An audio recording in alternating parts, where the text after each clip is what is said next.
सबसे छोटा सबसे प्यारा साला जिसको जाने के बाद हम लॉलीपॉप देते हैं। यह असली रेलाई बुझाई। वैसे तो मऊगा जवान की रेलाई टुनटुन यादव और मसूरिया मेल यादव जबरदस्त किए थे। अच्छा, गाने के माध्यम से।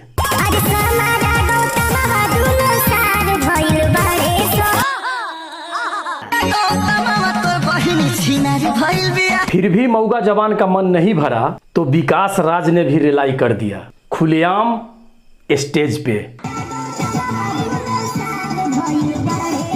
फिर भी मऊगा जवान को ये रिलाई कम लग रहा था तो फिर से विकास राज ने रिलाई कर दिया अपने स्टाइल में। मेरा पहला साला गौतम सिंह राजपूत, दूसरा साला समर सिंह राजपूत और तीसरा साला राजन सिंह मुकुल। इन लोगों ने जब भी रिलाई किया तो मऊगा जवान के चमर सिंह और गौतम सिंह को किया, लेकिन इस बार किसी तीसरे का भी नाम लपेटे में ले लिए, राजन सिंह मुकुल।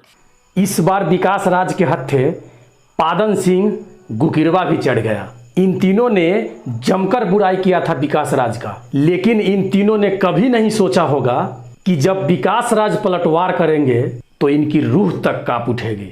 अरे राजन सिंह मुकुल, हम तुम्हारी बहन के लिए बहुत खरीदने गए थे। इस तरह की बेइज्जती सोशल मीडिया पे आज तक किसी का भी नहीं हुआ। अब बताओ, हम निरोध लेके नहीं जाते तो मोतिहारी में यादवों का संख्या और बढ़ जाता कि नहीं? अब भी टाइम है बेटा, संभल जाओ वरना रेलाई कम नहीं होगा। यह असली रेलाई बुझाई।